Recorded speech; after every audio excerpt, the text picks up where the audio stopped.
Hello everyone, आप सभी को गुरु निकेतन यूट्यूब चैनल पे स्वागत है।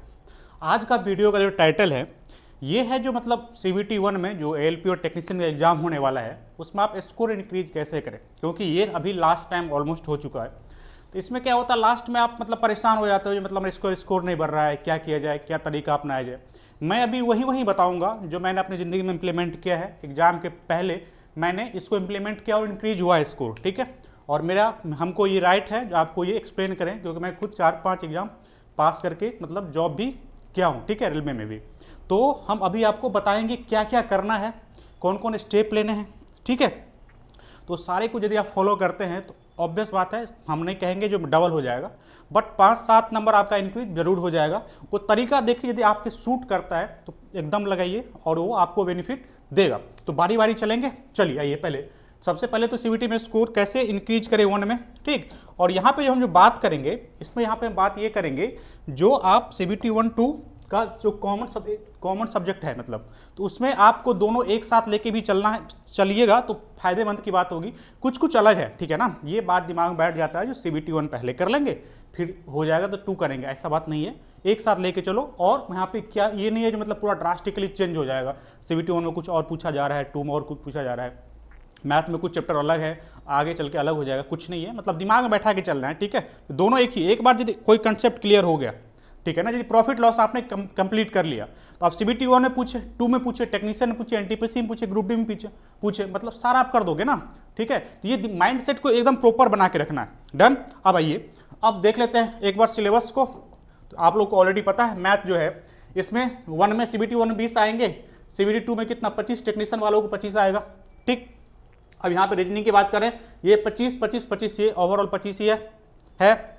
चलिए, अब यहाँ पे साइंस की बात जब करें तो यहाँ पे 20 यहाँ पे 40 हो जाएगा। तो इसमें आपका इंजीनियरिंग ड्राइंग भी और साइंस दोनों मिला के आ जाएगा, ठीक है। तो यहाँ पे एक जो मेजर डिफरेंसेज है ये यहाँ पे है, मेजर डिफरेंस यहाँ पे, ठीक। क्योंकि ये आपको 1 में नहीं देखने को मिलेगा, ये CBT 2 में देखने को मिलेगा। तो या तो आप इसको अभी छोड़ सकते हैं, ठीक है, क्योंकि गैप टाइम मिलेगा तो वो कर सकते हैं। मगर एक बार यदि आप कर लेंगे या कर लिए होंगे, ठीक, क्योंकि आप टाइम कम है, ठीक है ना। मैं 1 महीना मतलब 1.5 महीना लेके मान के चलता हूँ जो अभी एग्जाम में टाइम है, ठीक। और ये 40 नंबर इसमें। अब यहाँ पे GA की बात करेगा, सबसे फायदेमंद जो बात है LP टेक्नीशियन में, जो आपका जो ब्रह्मांड जो है ना GA, इसको मतलब कम वेटेज दिया गया है, क्योंकि इसमें बहुत टाइम लेता है, जो आप लोग जानते हैं इस बात को। मतलब ये पता चलता है लॉज में बच्चा मतलब क्या करता है ना, मतलब यही करते रह जाता है, GA को ही देखते रह जाता है, अदर एग्जाम का यदि प्रिपरेशन करता है तो इसमें 10 नंबर का ही है सारे में वेटेज। तो इसको कैसे टैकल कर सकते हैं, मतलब मिनिमम टाइम में मैक्सिमम, ये भी बताया जाएगा। डन है। चलिए अब वारी वारी करके आगे चलते हैं। सबसे पहले तो हम आएंगे अपना सब्जेक्ट पे, मैथ पे, ठीक है। मैथ में स्कोर नहीं बढ़ रहा, ऑब्वियस बात है, सबका होगा। मतलब जिसको मतलब 90 भी आ रहा है, 90%, वो भी चाह रहा होगा 100, क्योंकि उसमें 100 का स्कोप है ही। मैथ ही एक ऐसा चीज है जिसमें 100 का स्कोप हमेशा रहता है, ठीक। तो आप देखिए मैथ में स्कोर नहीं बढ़ रहा, तो सबसे बड़ा रीजन क्या होता है ना। यहाँ पे एक बात आप लॉजिकली मतलब थोड़ा मतलब प्रैक्टिकली देखिए। कोई चैप्टर आज आपने खत्म किया, क्या खत्म किया 2 दिन में, 3 दिन में खत्म किया। अब उसके बाद उस चैप्टर का क्वेश्चन लगाने जा रहे हैं ना, तो कितना भी आप भारी से क्वेश्चन भारी आ रहा है ना, तो आप कर दे रहे हो तब शॉर्ट टाइम में। इसका मतलब क्या है, मतलब इंस्टेंट यदि जस्ट पहले यदि आप उसको कंप्लीट किए हैं और यदि क्वेश्चन आ जा रहा है तो आप उसको कंप्लीट कर दे रहे हैं, मतलब बना दे रहे हैं जल्दी।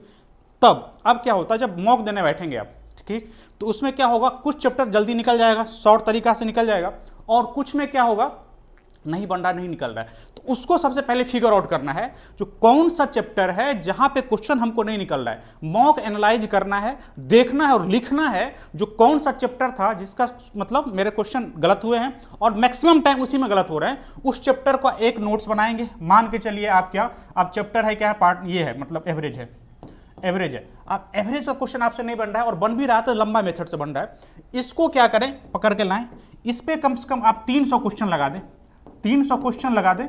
और इसको 300 क्वेश्चन लगाने के बाद आप जब मॉक देने बैठोगे तो आप ढूंढोगे आप एवरेज का क्वेश्चन है कहां, जो आज से 1 दिन पहले आपसे नहीं बन रहा था। तो सबसे बेस्ट तरीका, सबसे पहले चैप्टर को फिगर आउट करिए, और चैप्टर को फिगर आउट करने पर सब पे 300 क्वेश्चन मिनिमम लगाइए जिसमें दिक्कत है, और उसके बाद उसका ट्रिक भी देखिए। ये नहीं है जो मतलब सिंपल, उसका ट्रिक का जो मेथड है सारे अवेलेबल है। हम ट्राई कर रहा हूँ अब 2 महीना में केवल उस क्वेश्चन, सारे जो लंबे लंबे क्वेश्चन हैं उसको छोटा छोटा मतलब टाइम में, कम टाइम में कैसे टैकल कर किया जा सकता है, उस पर मैंने एक लाइव क्लास आना है, मतलब शाम को 8 बजे सोच रहा हूँ मैं, 8 बजे। उसमें सारे क्वेश्चन 20-25 क्वेश्चन लेंगे और सारे उसी टाइप के क्वेश्चन लेंगे जो आपको दिक्कत का सामना करना पड़ रहा है उस क्वेश्चन में, और उस क्वेश्चन को तुरंत देखते कैसे करेंगे, ठीक है, बहुत सारा तजुर्बा के साथ लाऊंगा। और मैं हमेशा मैथ में 100% रहा है, ठीक है ना, कोई भी एग्जाम में, उसी कारण मेरा सिलेक्शन सारे में हुए हैं, ठीक है ना। मैथ एक ऐसा है जो मेरे को हमारा नैया हमेशा पार किया है, इसीलिए आपको चाहूंगा मतलब वो ब्रह्मास्त्र आपको दे सकूं, ठीक है।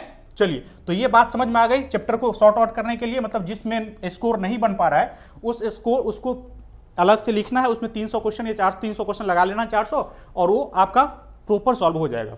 अब इसका रोल कितना है, प्रीवियस ईयर पेपर का रोल कितना है मैथ में, ये देखिए प्रीवियस ईयर क्वेश्चन का रोल है। कोई भी एग्जाम होता है तो प्रीवियस ईयर आपका 50-60% आएगा क्वेश्चन, ठीक, और हो बहु उठा के रख देता है। तो प्रीवियस ईयर बनाने का मतलब ये होता है, यदि आप पहले से बना के रखे ना, प्रीवियस ईयर बना के रखे, वो क्वेश्चन टपक गया ना सेम पेपर में, तो क्या करेंगे, आपको ज़्यादा पेन जाने की जरूरत नहीं है, पैनिक होने की जरूरत नहीं है। पैनिक क्या होता है, जब नया क्वेश्चन आता है तो पैनिक होता है आदमी ना, तो पैनिक नहीं होंगे आप, ठीक है। तो ये यदि आपके दिमाग में हमेशा चलता रहा ना, और ये चलता, और मैं प्रीवियस ईयर करवा चुका हूँ, ठीक है, 1 साल पहले मैं प्रॉपर सारा प्रीवियस ईयर करवा चुका हूँ। अब एक बार थ्रू आउट जाके देख लें, प्रॉपर लिस्ट बना हुआ है, 40 से 45 वीडियो है, उसको एक प्रॉपर देख लें। यदि नहीं हो रहा है तो फिर मैं करवा दूंगा, मतलब जो आपका क्वेश्चन जहाँ सेक्शन में दिक्कत हो रहा है उसको मैं फिर से ट्राई करूंगा, एक अच्छा क्वेश्चन प्रीवियस ईयर भी लेके मैं फिर से करवा दूंगा। तो प्रीवियस ईयर को कंप्लीट देखना है, कंप्लीट ध्यान देना है, ठीक है। अब ये है मैथ, एक ऐसा चीज़ है ना, मैथ एक ऐसा चीज़ है ना, जो उसको जितना टाइम दोगे ना वो उतना प्यार करेगा। ये गर्लफ्रेंड वाला कंडीशन है इसका, मतलब इसको जितना टाइम दोगे ना उतना आपको ध्यान दे रखेगा इस आप पे, ठीक है। तो इसको आप पर डे, तो ये मान के चलो 3 आवर इसको देना है एग्जाम तक, 3 आवर देना है, क्योंकि बहुत भरोसेमंद आदमी है, बहुत भरोसे, मतलब क्या बोलते हैं, वफादारी जो है ना मैथ निभाता है। यदि आप उसको टाइम दे दिए तो आपको वो गलत नहीं होने देगा और आपको गिरने नहीं देगा, ये पक्का सी बात है। तो इसको 100 क्वेश्चन यदि पर डे लगाते हैं तो आपका कॉन्फिडेंस लेवल क्या रहेगा, आकाश में चूमेगा, आकाश में रहेगा। इसीलिए कहते हैं इसमें 100 क्वेश्चन लगाना है। ये तीनों पॉइंट को दिमाग में यदि रखते हैं तो आपका स्कोर बढ़ने की कोई चांस नहीं है, ये और करना तो पड़ेगा, ठीक है ना। यदि स्कोर नहीं बढ़ रहा है मैथ में तो 3 से 4 घंटा पर डे आपको देना बहुत ज़रूरी है, और नहीं देंगे तो फिर वहीं सेम कंडीशन हो रहा है, जो आज मॉक में हो रहा है कल सेम चीज़ रिपीट होगा, और ये रिपीटेशन आपका एग्जाम में भी होगा, तो बाद में रोना नहीं है, ठीक है ना। थोड़ा बात करवा लग सकता है, डन। चलिए आगे, अब आगे चलते हैं रीजनिंग पे। रीजनिंग तो सबका सही होगा, है ठीक, सबसे आसान वाला सब्जेक्ट यही कहते हैं आप लोग। तो रीजनिंग की जो बात आएगी तो रीजनिंग में क्या है, सिंपल कहानी है ज़्यादा, मतलब सबसे पहले क्या करें, सारा कंसेप्ट क्लियर होगा ही आपको, हम ये मान के चल रहे हैं सारा कंसेप्ट क्लियर है। यदि कंसेप्ट में कोई दिक्कत है तो इसमें ये नहीं है जो कोई कंसेप्ट को गेन करने में 10 दिन लग जाए, ठीक है। 5 घंटा में, 4 घंटा, 2 घंटे में एक कंसेप्ट को गेन किया जा सकता है, इसको आप कर लीजिए, ठीक है। उसके बाद इसका प्रीवियस ईयर लगाइए, प्रीवियस ईयर वही सेम कहानी, यदि सेम क्वेश्चन आएगा तो वहां पे आपको देखने की जरूरत नहीं पड़ेगी, मार देंगे। और इसमें भी 100 क्वेश्चन यदि पर डे लगा लेते हैं तो इसमें ज़्यादा करने की जरूरत नहीं है, 100 क्वेश्चन मतलब 2 घंटे मैक्सिमम, 1 से 1.5 घंटे, ठीक है ना, क्योंकि पेन भी नहीं उठाते हो ना आप रीजनिंग में, सही है ना। तो यही बात है, आज तक मैंने बहुत कम स्टूडेंट को देखा है जिसने कहा रीजनिंग कमजोर है, सही है। रीजनिंग किसी का कमजोर नहीं होता है, सब बढ़िया रहता है, तो इसमें ज़्यादा सोचने की जरूरत नहीं है। और यदि है दिक्कत, तो यदि कोई कंसेप्ट आपको छूट रहा है, ठीक है ना, अब जैसे कैलेंडर से क्वेश्चन नहीं निकल रहा है तो एक बार कैलेंडर को देख लेंगे ना, वीडियो पड़ा हुआ है इतना यूट्यूब पर, मतलब भरमार पड़ा हुआ है, उसको एक बार जाके देख लेंगे प्रॉपर, ठीक। चलिए आगे, अब आ गया ये, अब साइंस की बात है भाई साहब। साइंस है एक ऐसा चीज़ है जिसको सबको दर्द देता है, ठीक है, इसको देखना है कैसे। अब देखिए इसमें भी क्या है, कंसेप्ट, क्योंकि साइंस का सिनोनिम्स क्या, कंसेप्ट ही है। तो कंसेप्ट को प्रॉपर एक बार डील कर लेंगे, डील करने के बाद उस पर जो क्वेश्चन है, कुछ क्या इसमें क्या होता है ना, मतलब हॉट टॉपिक होता है, सही है, तो उसको प्रॉपर कवर करना है, पहले प्रॉपर कवर करना, उस पर क्वेश्चन आना ही आना है, तो उसको देख लेना प्रॉपर। सबसे ज़्यादा मतलब देखा जाता है ना, मतलब साइंस में जो मतलब फिजिक्स का वेटेज, बायोलॉजी का वेटेज सबसे ज़्यादा रहता है, उसके बाद फिजिक्स का नंबर आता है, उसके बाद केमिस्ट्री का नंबर आता है। तो ऐसे करके आप मतलब एक प्रायोरिटी सेट करके इसको प्रॉपर कर सकते हैं। न्यूमेरिकल देखना मेरे भाई, ठीक है, एलपी है ना, ये आप यदि प्रॉपर, यदि न्यूमेरिकल ये नहीं पूरा हमने ब्रह्मांड उठा के बैठ जाना है, प्रीवियस जितना कंसेप्ट में न्यूमेरिकल पूछा वो बना लीजिए, और उस टॉपिक पे जितना नया न्यूमेरिकल बुक है मार्केट में उसको एक बुक ले लीजिए कोई न्यूमेरिकल सा का, उसको उठा के कर लीजिए, काम खत्म हो जाएगी इसकी, मगर इसको इग्नोर मत करिए, ठीक है। और बड़ा सा न्यूमेरिकल नहीं आता, मतलब आईटी वाला न्यूमेरिकल नहीं पूछेगा, ठीक है, नॉर्मल न्यूमेरिकल पूछेगा, तो ये आप कर सकते हैं। और एक बात और, साइंस हैबिट रहा है रेलवे का, जो एनसीईआरटी से क्वेश्चन पिक करके उठा के डाल देता है, ठीक है। तो एक बार एग्जाम्पलर को भी ध्यान में रखें, बहुत सारे वीडियो पड़े हुए हैं एग्जाम्पलर का, तो इसको देख लीजिए। और एनसीईआरटी साइंस प्रैक्टिस के लिए इसको एक बार देख लेना, क्योंकि बाद में एक जब ये ग्रुप डी का एग्जाम हुआ था ना, और यहाँ पे एनसीईआरटी से उठा के डालने लगा था, तो हल्ला मच गई थी मार्केट में क्या हो रहा है। ठीक है, तो इसको इग्नोर करने की जरूरत नहीं है। चलिए अब लास्ट नहीं, सेकेंड लास्ट होगा। अब देखिए, अब जीए की बात करें। देखिए अब यहाँ पे क्या है, वेटेज कम है, तो टाइम का ही वेटेज कम देना है इस पर। ये नहीं मतलब पूरा दिन रात जीए लेके बैठे हुए हैं, नहीं भाई साहब। सबसे पहले तो इसका सबसे बड़ा चंक जो पार्ट कवर कर लेगा, आपको करंट अफेयर्स कर लेगा। यदि दिन आपके बढ़िया रहे तो 3-4 क्वेश्चन आ जाएगा, तो मतलब 40% क्वेश्चन तो करंट अफेयर्स का ही मतलब चला गया। इसके लिए आप 1 साल के लेके चलना, रेलवे है, ठीक है ना, और एग्जाम रहता है 6 महीना में बोलता, मगर इसमें 1 साल लेके चलना आप। तो यहाँ पे 6 महीना का ही करंट लेके चलना, 1 साल का लेके चलना आप, तो यहाँ पे 3-4 क्वेश्चन यहाँ से निकल जाएगा, तो काम बन जाएगी। ठीक है, अब बचे 50% मान के चलो, तो वहाँ पे कुछ सिलेक्टेड टॉपिक है जो मतलब आएंगे ही आएंगे, कोई एग्जाम रहे उठा के डालेगा ही डालेगा। ठीक है, उस टॉपिक कॉमन टॉपिक को कंप्लीट कर लेना है, और नहीं यदि पहले भी कर लिए हैं तो एक बार रिवीजन कर लेना प्रॉपर तरीके से। ठीक, तो ये आपको क्लियर हो जाएगा। तो हो सकता है इसमें से 5-6 जो क्वेश्चन बचा, 3 यहाँ से निकल जाए, बचा 3, तो 3 के लिए पूरा मतलब ब्रह्मांड खोजने की जरूरत नहीं है मेरे भाई। ठीक है ना, क्योंकि ये मतलब पूरा सब कुछ है इसमें। ठीक है, तो इसमें ज़्यादा ध्यान नहीं देना है। इससे ज़्यादा यदि उधर दे दें मैथ, रीजनिंग और साइंस पे, तो वहाँ पे उसका डबल नंबर हम उठा लेंगे। सही है, तो यहाँ पे यदि आपका 7 भी क्वेश्चन निकल जा रहा है ना, तो बहुत हुई। ठीक है, 3 नहीं भी बनेगा तो चलेगा। अब यहाँ पे मिक्स क्वेश्चन लगाइए एक बार, मतलब मिक्स वाला वही, मतलब जो मतलब कॉमन टाइप है और कहीं भी अवेलेबल, कहीं भी जाते हैं इस क्वेश्चन लगाना जाता है तो ये क्वेश्चन मिल ही जाता है, वो क्वेश्चन नहीं छूटना चाहिए। यदि ऐसा क्वेश्चन आता है तो आप प्रॉपर कर देंगे। चलिए अब सबसे लास्ट जो सबसे बड़ा इंपॉर्टेंट अभी चीज़ है, ये वाला मॉक टेस्ट। अब मॉक टेस्ट ये जरूरत है, इसका एनालिसिस थोड़ा करके बढ़िया से देता हूँ आपको, क्योंकि इसको करना अभी सबसे बड़ा मस्ट है। अब देखिए मॉक टेस्ट क्या करेगा ना, आपको आपकी औकात की पता चलेगा देगा ही, मतलब आप किस औकात में हैं। ठीक, और उस औकात को बढ़ाने में यही सहायता करेगा जो हमने कहाँ पे है और हमको करना क्या है, हमारा स्टेप क्या होगा। मैंने जितना बात बोला है ये डिपेंड करता है आप इसके लगाने के बाद कहाँ पे स्टे कर रहे हैं।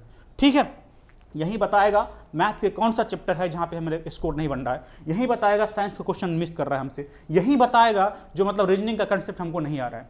तो अब मॉक दीजिए, पहले तो 2 से 3 मॉक दीजिए, एक अल्टरनेट डे करके दीजिए अभी। अब ये नहीं है जो मतलब सप्ताह में एक वाला मत करिए, अल्टरनेट डे पे मॉक लगाइए, और मॉक को लगा के और बंद करके, मतलब ज़्यादा नंबर आ गया तो खुश होकर सोने जाना है, और कम नंबर आ गया तो फिर टेंशन में आके मतलब फिर पढ़ना नहीं छोड़ देना है। ठीक है, मॉक देने के बाद उसका एनालिसिस मस्ट है, एनालिसिस प्रॉपर करिए। क्या करिए, एनालिसिस करिए और लिखिए पेपर पे कहाँ पे कौन सी पार्ट में गलती हुई। सही है, मैंने एक टाइम था जब जो मैं इसको केवल देता था, और यदि कम नंबर आता था तो फिर दूसरा मार देता था, जो मतलब बढ़ जाएगा। अगर ऐसा नहीं होता, ऐसा मत आप करिएगा। एक दे दें, कम नंबर आए तब भी सही है, ज़्यादा नंबर आ गया तब भी सही है, उसको प्रॉपर एनालाइज करके लिखना है कि किस पे क्या करना है, कौन सब्जेक्ट पे कौन सा एक्शन हमको लेना है। यदि ये आप नहीं कर पाते हैं, मतलब आप 100% मॉक नहीं दे रहे हैं, बस आप नाम का मॉक दे रहे हैं। ठीक है, यदि आप नंबर देखने के लिए मॉक दे रहे हैं, इतना मार दिया और इतना नंबर आ गया काम खत्म, इसके लिए नंबर मॉक दे रहे हैं तो बहुत गड़बड़ कर रहे हैं। ठीक है, तो इसको आपको लाइटली में नहीं लेना है, और ये सारा बात मैंने बता दिया। इतना यदि आप करते हैं तो आपका नंबर प्रॉपर बढ़ेगा। अब जब भी कोई दिक्कत है तो आप बताइए, हम हैं यहाँ पे। अब मैं बैक हो गया हूँ, अब मैं रहूँगा चैनल पे और पढ़ाऊँगा। आप जो बोलेंगे डिमांड मैं करवाऊँगा। मैथ में आपका जो है सब कुछ बताएंगे। पहले कल से 8 बजे क्लास शुरू होगी। ठीक है ना, बेस्ट क्वेश्चन लेके और बेस्ट तरीका लेके। ठीक है, ये नहीं मतलब क्वेश्चन ले लिए और कुछ किसी भी तरीका से कर रहे हैं। जो बेस्ट है, जो आपको टाइम एटलीस्ट 4 से 5 मिनट बचा दे मैथ में, उस तरीका के साथ मैं आ रहा हूँ कल से। ठीक है, और जो दिक्कत है बताइए, मैं यहाँ पे सोल्यूशन के लिए तैयार हूँ। Thank you very much.